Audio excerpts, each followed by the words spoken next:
Hi అండి, అందరికీ నమస్కారం అండి. ఫ్రెండ్స్, ఇప్పుడు అందిన వార్త. ఇక రేపు స్కూళ్లకు సెలవు ప్రకటించిన విద్యాశాఖ అంటూ ఇప్పుడిప్పుడే మనకు ఒక అప్డేట్ అయితే రావడం జరిగిందండి.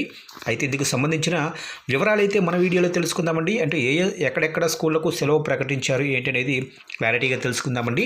వీడియో మాత్రం స్కిప్ చేయకుండా చూడండి ఫ్రెండ్స్, అప్పుడే మనకి పూర్తి సమాచారం అయితే తెలుస్తుంది. ఇక లేట్ చేయకుండా టాపిక్లోకి వెళ్ళిపోదాము.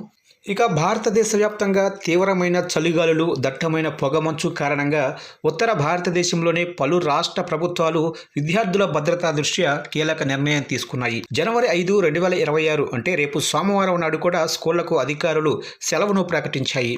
ఇంతకీ ఏ ఏ రాష్ట్రాల్లో పాఠశాలలు మూసివేతగా ఉంటాయో ఇప్పుడు మనం తెలుసుకుందాము. ఉత్తరప్రదేశ్ వ్యాప్తంగా తీవ్రమైన చలి, వాటి తీవ్రమైన గాలుల కారణంగా రాష్ట్ర ప్రభుత్వం రేపు అనగా జనవరి 5 సోమవారం నాడు అన్ని స్కూళ్లకు సెలవును ప్రకటించారు. అలాగే చలి తీవ్రత కారణంగా పంజాబ్ రాష్ట్రాల్లో స్కూళ్లకు జనవరి 7 వరకు సెలవులకు ప్రభుత్వం ఆదేశించింది. అలాగనే దేశ రాజధాని ఢిల్లీలో గాలి కాలుష్య తీవ్రత పెరుగుతున్న నేపథ్యంలో శీతాకాలపు సెలవులను జనవరి 15 వరకు రాష్ట్ర ప్రభుత్వం స్కూళ్లకు సెలవును ప్రకటించింది. అలాగనే చలిగాలుల కారణంగా హర్యానా రాష్ట్రంలో జనవరి 15 వరకు స్కూళ్లు క్లోజ్ అవనున్నాయి.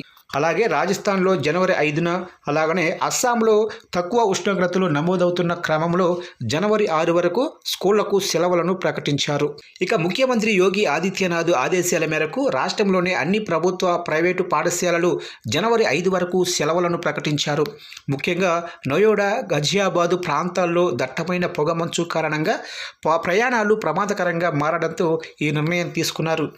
ఇక ఉత్తర భారతదేశం చలితో వణుకుతుంటే దక్షిణ రాష్ట్రాలైన తెలంగాణ, ఆంధ్రప్రదేశ్, తమిళనాడు, కర్ణాటకలో కూడా పరిస్థితి భిన్నంగా ఉంది. ఇక్కడ శీతాకాలపు సెలవులు ఇప్పటికే ముగియడంతో జనవరి 5వ తేదీన పాఠశాలలు యథావిధిగా పనిచేస్తాయి. ఇక వాతావరణ పరిస్థితుల ఆధారంగా సెలవుల పొడిగింపుపై నిర్ణయాలు జిల్లా కలెక్టర్ల స్థాయిలో చివరి నిమిషంలో మారే అవకాశం అయితే ఉంది.